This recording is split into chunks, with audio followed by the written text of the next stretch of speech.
Bila shaka mtazamaji unaendelea kutazama Jarida ni matukio ya wiki Ijumaa ya leo. Karibu tena tuendelee. Tulikuwa tunazungumzia swala zima la kile ambacho kinaonekana kama mgawanyiko kwenye serikali ya Kenya Kwanza kati ya Rais William Ruto na Naibu Rais Rigathi Gachagua, ambapo kidogo wengi wamesema huenda yeye sasa ameanza kujitenga. Manake tumemsikia juzi askofu, tumemsikia Gachagua yeye mwenyewe akisema kwamba yeye cha msingi anachotaka kuzingatia ni kumtafuta aliko Uhuru ili wafanye kazi pamoja. Na pengine tunaporejelea hilo, tulimuona pia mwezi Machi kama sijakosea alijitokeza kimuomba msamaha Mama Ngina pale, mamake Rais mstaafu Uhuru Kenyatta, akisema ndio tulikukosea, hizo zilikuwa siasa. Sijui huu mgawanyiko wa Mlima Kenya ni kweli vile anavyosema hakuna chochote, hakuna dukuduku yote kati yake na bosi wake? Siwezi kusema kwa sababu unajua kuna zile ambayo tunaita local politics. All politics is local. Unaona? Na kwa sababu yeye ako na nafasi, alipewa nafasi ya kuhudumia Wakenya kama naibu wa rais. Na kuna wengi ambao labda hawapendi jinsi ambavyo yeye anafanya kazi. Na Gachagua ni mtu ambaye ako forthright. Hiyo pia iko na shida yake. Watu wanapenda watu wa kupaka chupa mafuta. Ama kuosha kuku, usafisha kuku miguu, alafu anatoka nje anaenda anachafua tena kidogo. Kwa hivyo, lakini Gachagua yeye ni mtu ambaye ako forthright. Na watu wengi hawapendi watu wa kusema ukweli na kuwa forthright. Hiyo ni ukweli. Kwa hivyo tunafaa kuangalia on both sides. Kwa hivyo kuna njia ambayo Gachagua anaongea ukweli ama anataja mambo ambayo watu wengi wako uncomfortable. They would rather beat around the bush nini hata hit the nail on the head, lakini watu wako comfortable. Lakini wewe ukiwa ni mtu wa kusema ukweli, watu wengi, mfano ukweli upi amesema? Sikiza, from the onset. Na watu wengi wanajua. Hata Gachagua mwenyewe anasema, "Mnajua I'm a truthful man." Unaona? Na hiyo watu wengi hawapendi. Sikiza, hata sisi mimi ni mhubiri wa Injili. Mimi ni mchungaji. Na ukihubiri ukweli hata kwa madhabahu kanisani, utapata watu wengi wako uncomfortable. Leo watakosa kuja kanisani, ile juma ijayo wanakosa kuja. Anasema mhubiri amenihubiri. Watu wengi wako uncomfortable na ukweli. Lakini tukirudi mlimani, yale ambao mambo yanaendelea, kama ukiangalia pale Limuru 3, wale wengi ambao walikuwa pale ni wale ambao walikuwa ni mrengo wa Azimio. Unaona? Lakini sasa kwa sababu ukiangalia Raila ameondoka. Raila mzee sasa anaondoka kwa siasa. Na Raila ndiye alikuwa anaongoza. So kuna ile ni kama watu hawataki kubaki kwa mataa. Unaona? Kuna ile dalili, unless tufanye kitu tuendelee kuwa relevant and visible, tutajipata tuko kwa mataa. Unaona? Kwa hivyo hatuta rule out uwezekano kwamba ile Limuru 3 ilikuwa ni mikakati ya hao wanasiasa wanaoegemea upande wa Azimio ku keep their light on, to remain relevant on the political scene kwa mlima. Unaona? Lakini sasa wakati swala kama hilo linatokea, watu wengi hawaelewi. Issue inatokea ni ile issue ya sponsorship. Hela zilitoka wapi ya kusponsor huu mkutano mzima kama huo? Kwa hivyo kile ambacho kinatokea most of the time ni ile inaitwa speculation and suspicion. Kumbuka imetokea wakati ambapo kumekuwa na minunguniko katika kambi, hasa wale ambao ni wanasiasa wa mlima, ambao ni wabunge pia, ambao wanaegemea upande, ambao ni wandani, marafiki wa karibu wa Gachagua. Kwa hivyo uwezekano, kwa hivyo wakati watu wanaanza kuuliza ni nani amesponsor hii, wanaweza kuanza kushuku inaweza kuwa ni jamaa amekuwa kilalamika, anataka kuamsha mlima sasa kuonyesha wale kwamba mimi bado niko na watu. Unaona? So ni suspicion. Na kisanufaika wakati hayupo ndio mkutano unatokea pale. Kumbuka Rigiji mwenyewe alitokezea akasema, kumbuka hata vyombo vya habari walikuwa wanauliza naibu wa rais yuko wapi? Alikuwa amezima simu. Sasa alipata wapi simu ya kutumia pesa kusponsor meeting? Yaani maswali tu naweka kando. Lakini sio lazima kwamba ni ishara kwamba kuna dukuduku kuhusu uhusiano wake na bosi wake. Most of the time ukiona local politics ki play out, sio lazima kwamba ako na shida na bosi wake. unajua kwa nyumba, unajua ile nyumba ilikuwa divided kwa sababu kulikuwa na wale ambao ni wale vocal politicians wenye walikuwa upande wa Azimio. Lakini sasa wakati Azimio walishindwa, kumbuka hawa watu bado they are still on the political scene. Wanataka relevance. Kwa hivyo wote bado ni viongozi wa mlima. Kwa hivyo kuna ule bado mgawanyiko mkubwa pale mlimani. Kwa hivyo ile mlima ni kama watu kuwa kwenye mtungi mmoja, ni kama ingredients. Unaweka kwa chupa, una shake pamoja ndio waweze kujel pamoja. Kwa hivyo hiyo ndio shida. Hao wanapiga kelele, wanataja hii, wanakashifu serikali ya Kenya Kwanza. Kuna wale wanasema kama vile wakili amesema, wameondoa mtu wetu, wameweka Mubaluya. Wameondoa mtu wetu, kila wakati mtu wetu anatolewa, anareplacewa na Mbaliwa. Mtu wetu akitolewa, anareplacewa na Mkalenjini. Mtu wetu. Kwa hivyo hao wanajaribu kuturn mlima against hii serikali, kwa sababu kumbuka hao walikuwa ni wale wa mrengo wa upinzani. Unaona? Lakini sasa kwa yule ambaye yuko upande wa serikali ambaye ni naibu wa rais, it is in his best interest kwamba mlima uwe pamoja na iwe nyuma. Ikiwa yeye atakuwa relevant in 2027, lazima mlima uwe pamoja, kwa sababu hiyo ndiyo ilimpatia bargaining power kuchaguliwa kuwa naibu wa rais. Alitumia hizo namba kwamba mlima yote iko pamoja na yeye ameleta mlima. Kwa hivyo hiyo ndiyo ilimpatia, those are the bargaining chips. Unaona? So as long ikiwa mlima itapasuka kwa njia yoyote, ita lower bargaining chip yake na relevance yake. Yeye ndiye atakuwa mashakani. Kwa hivyo the stakes are much higher for Gachagua than anybody else in that mountain. Lakini sijui unachotaka kujibu kabla sijapoteza hii hoja. Tunaweza sema kwamba Gachagua na watu wale wa Azimio Limuru 3 wanaonekana kama wanaongea sasa kwa sauti moja sana. Manake tunaona hata ile kauli ya shilingi one man one shilling, wa Mungu atasema ile kauli ya shilingi moja mtu mmoja kura moja. Sijui wanaonekana kama ambao sasa wanaongea lugha moja sana, na yeye sasa pia naegemea upande wao. Sijui kama wewe umeona hivi. Ningetaka kuchukua katika kujibu hilo swali. Nichukue pale ambapo mwenzangu ameacha. Japo wanaongea kwa kauli moja, ama wanaongea kwa kauli tofauti, ni kwa manufaa ya naibu wa rais mlima ukikuwa kwa pamoja. Yaweza kuwa hawako pamoja katika kutazama, lakini katika nia na malengo wako pamoja. Kwa sababu pale iwapo mlima hautaungana, yule mtu wa kulaumiwa katika vitengo vya uongozi, japo pia wale viongozi wengine watalaumiwa katika nyadhifa ya uongozi wa nchi kwa sasa. Kiongozi ambaye ako na nyadhifa ya juu kutoka katika serikali ambayo ipo ni naibu wa rais. Jukumu lake kama rais, na katika yale mambo tumesikia akiyataja, ni ya kwamba mimi ningetaka watu wangu niwalete pamoja. Tuweke siasa kando, tuwafanyie watu kazi. Japo patakuwa na sintofahamu, japo patakuwa na kutokubaliana mlimani, yeye hataweza kuwakusanya watu wake pamoja wafanye kazi kwa pamoja. Kwa hivyo japo wale watu wako katika mlengo wa upinzani wanasema mtu fedha igawanywe kulingana na watu, one man one shilling, yaweza kuwa ni mtazamo wake. Na ni mtazamo ambayo anakadiria, anaona watu wa mlima ni wengi.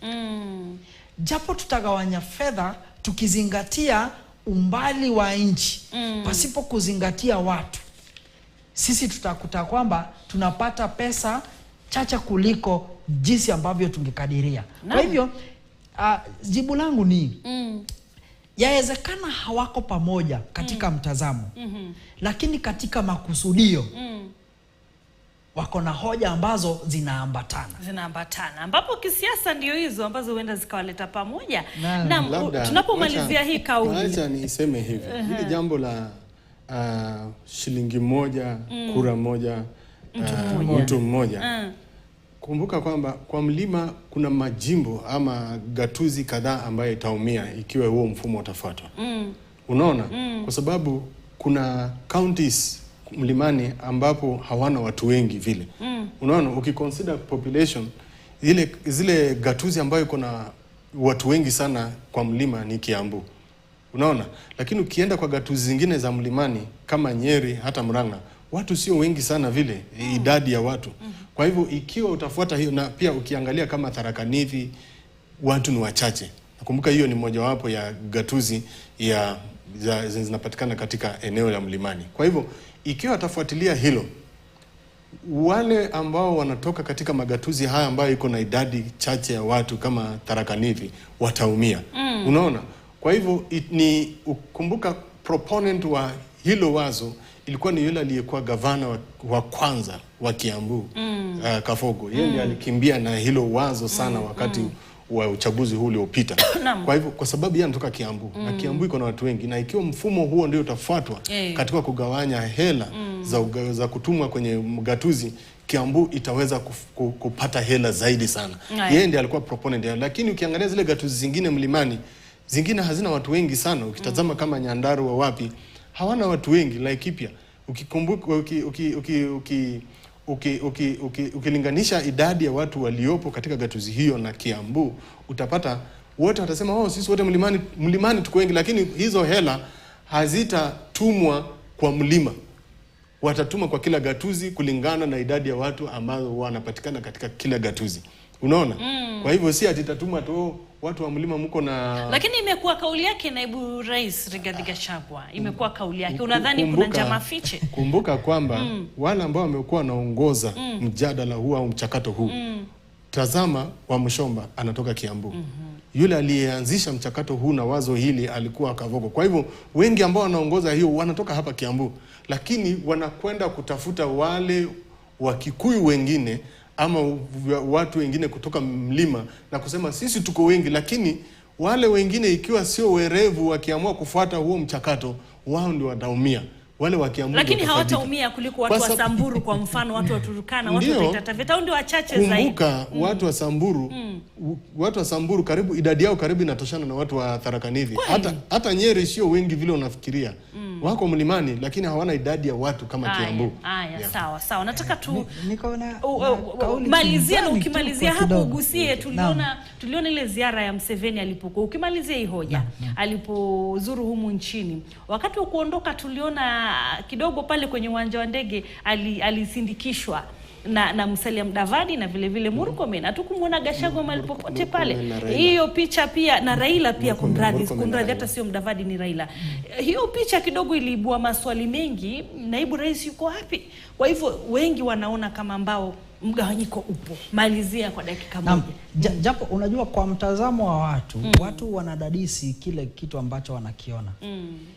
Japo kudadisi kwao kuna ukweli ama hakuna ukweli. Kile kitu ambacho ningetaka kusema, yawezekana kuna ukweli katika yale mambo ya wanadadisi, na pia yawezekana hakuna ukweli kabisa. Pawepo pana sababu ya mtu kutokuwepo kwa shughuli ama kwa suala la nchi, sababu ikiwepo kutokuwa kwake kutaafiki. Kile kitu ningetaka kusema tu kwa kiduchu ni ya kwamba kwa mtazamo wangu, sababu ambayo inamfanya naibu wa rais kusema mtu moja shilingi moja, kwa sababu yeye kwa mtazamo wake anaona watu wa mlima wanasaidia sana, wakiwa wengi wanasaidia sana katika kuleta ile national cake, katika kutoa mazao wapo, katika kufanya yale mambo mengine wapo. Kwa hivyo swali ambalo pengine anajiuliza, mbona tunatoa mengi na tunapewa machache? Haya, tuachie hapo. So lazima la mswada wa fedha, hatuwezi tukakosa kulijadili. Mswada wa fedha, sijui umekupata ukiwa wapi? Ni wapi unaona kama mwananchi wa kawaida? Wengine wanasema wameleta swala la huu ushuru wa mkate kidogo hapa, magari ndio pengine watufumbe macho, pengine kuna mengi ambayo sijui umeusoma wewe, umeuangalia, itakuwa jamani zile siasa, wabunge waelekee pale, upinzani upande wa serikali, alafu wapitishe na tusonge mbele. Unajua, shida ambayo tumekuwa nayo kwa taifa letu, changamoto kubwa kwa miaka kadha sasa hivi, ni kwamba tunaingiza siasa kwa kila kitu. Na wakati siasa inapoingizwa kwa kitu muhimu kama hii, ile objectivity inapotea. Kwa hivyo inakuwa hata ngumu kwa wananchi kuelewa hasa finance bill nasema nini. Kwa sababu hao wanasikiza wanasiasa ambao matamshi yao inalingana na msimamo, inatokana na msimamo ya mrengo ambao wao wanatoka. Kwa hivyo unapata mara nyingi wanapotosha tu wananchi. Lakini wanasema mheshimiwa alisema hii kitu itatumaliza. Ni kwa sababu hao wanatoka upinzani, unaona? Kwa hivyo jambo kama hili finance bill ni kitu ambacho ni muhimu sana kwa taifa. Na ikiwa wananchi wataweza kujinusuru katika kutoka kwa chochote ambacho wanaona kwamba haitawafaidi katika hii bill, itabidi wenyewe wafunge masikio kutoka kwa kelele za wanasiasa. Wenyewe waone jinsi ambavyo wataweza kuelewa hii kitu iko namna gani. Kwa sababu hata ukiangalia kuna organizations mingi ambao wana deal na mambo ya fedha ambao wamefanya analysis ya hii bill na wanaonyesha ni sekta gani imefaidika zaidi, ni sekta gani imefinyika, ni wapi wananchi wataumia, watafinywa zaidi. Wananchi hawahitaji kusoma bill mzima. Unahitaji tu kutafuta tu report ya hizi kampuni za finance companies ambazo wamechukua bill waka-analyze. Wajue tu hii sekta itafaidika. Hii sekta imefinyika kidogo. Wananchi wanaweza kuumia hapa. Ndio wakati wanakwenda kutoa maoni yao, kwa sababu ni muhimu sana wananchi waelewe kwamba wanahitaji kuparticipate katika kutoa maoni yao. Bila shaka. Sio kulingana na yale maoni ambao wamesikia kutoka kwa wanasiasa. Lakini wao wenyewe kwamba wameelewa. Kumbuka kila community, kila region wako na wale ambao wanaitwa opinion leaders. Sio necessarily wanasiasa. Utapata viongozi wa vijana pale mashinani, wale ambao wanaongoza community based organizations pale mashinani, wanaelewa mambo mengi sana. Lakini ikiwa wananchi watasikiza wanasiasa, wataumia. Na jambo lingine ambalo la muhimu wananchi wanafaa kuelewa ni kwamba hii bill haiwezi kuwa sheria isipopitishwa na wabunge wao. Kwa hivyo ikiwa kuna changamoto yote wako nayo katika bill hii ambao wanaona kwamba itaweza kuwakandamiza, ni jambo la muhimu sana wao kuweza kushinikiza viongozi wao, kwa sababu wabunge ni waakilishi wa wananchi, ni sauti ya wananchi. Wamepewa delegated authority na the sovereign ambao ni watu kuwakilisha, na hao ndio wako na jukumu ya kuipitisha. Sio rais. Rais ataletewa tu kama bunge, tayari wabunge wameshapitisha. Alafu anatia idhini yake. Exactly. Tunapomalizia, pengine mara nyingi wananchi hawa wanasema wanahusishwa yale ambayo wanaenda wanapeleka pale, wanawasilisha pale, iwe ni swala zima la kufanya biashara zao, kuongeza ushuru, mfano kwenye bima ya magari. Sasa waendesha magari wamefikiwa ya kibinafsi. Sijui inakuwaje hapa, maoni ya wananchi huwa yanasikizwa vile inavyotakikana ama mara nyingi ni mzaha tu? Mahakama kwa wakati mwingi imeelezea jinsi ambavyo wananchi wanafaa kusikilizwa. Tukitizama kwa nyuma kidogo, sababu kuu ambayo ilifanya ule mchakato wa BBI utupiliwe mbali ni kwa sababu hakukuwepo na kuwahusisha watu kwa jinsi ambavyo katiba imelenga. Kwa hivyo katika kuwahusisha watu lazima kwamba wawe na ufahamu. Ya pili, lazima waelewe. Ya tatu, lazima waelezewe kwa lugha ambayo wataielewa. Na pia la mwisho ama la nne, lazima wapewe nafasi kujieleza. Kando na hayo, yale maelezo watakayoyatoa lazima yazingatiwe. Na iwapo hayatazingatiwa, pawepo na sababu maalum kikatiba ya zile hoja kutozingatiwa. Katika ule mswada, ni mswada, bado haujakuwa sheria ambayo itazingatiwa. Kuna vipengele ambavyo kwa mtazamo zitasaidia. Swala ama jambo muhimu ama sababu kuu ambayo imefanya serikali ikakuja na ule mswada ni kuhakikisha kwamba imeongeza njia ambazo zitatumika katika kupata ushuru. Hilo ndilo lengo. Swali la pili ni kujiuliza, ukimaliza, japo katika kuchukua ushuru yafaa kuna zile basic needs, kuna yale mahitaji ya binafsi ya binadamu. Kuna yale mahitaji ambayo japo mwananchi hataweza kupata zile huduma, atakuwa na ugumu wa kimaisha. Kwa hivyo haya ndiyo masuala ambayo bunge yafaa kuangalia, kama ni ushuru wa mkate, kama ni ushuru wa chakula, kama ni ushuru wa yale mambo mengine. Kuna jambo moja ambalo nimeona sheria imeangazia wale watu ambao wanafa content digital content creation pia wao watalipa ushuru kwa sababu wanapata hela. Ni jukumu lao kulipa ushuru kwa sababu kuna mambo mengi ambayo yamezunguziwa pale. Cha muhimu ni Wakenya waelewe na waeleze maoni yao ni yepi. Cha msingi wa Kenya muelewe mswada huu wa fedha mwaka 2024 na vile vile mtoe maoni yenu, na bila shaka tutakuwa tunaona iwapo pengine yale ambayo yanawasibu ama yanamsibu Mkenya wa kawaida yatakuwa yanaangaziwa mwishoni. Manake kumbuka huu ni mchakato mzima wa bajeti ya kitaifa mwaka 2024 mwaka 2025. Mtazamaji, hatutaweza kujadili swala zima la JSS, tutakuwa tunaliangazia wiki ijayo kwa sababu ya muda umetupa kisogo, lakini asante sana kwa muda wako. Hapa studioni nimekuwa na Mark Echakara, huyu ni mchanganuzi wa masuala ya uongozi. Asante sana kwa muda wako na kwa kauli zako mchungaji. Na vile vile tumekuwa na Paul Masharia, huyu ni wakili. Asante sana wakili kwa muda wako na kauli zako. Nashukuru. Na mtazamaji, mimi ni Cecilia wa Kesho Mathuba, niruhusu niondoke. Adhuhuri njema, kwaheri.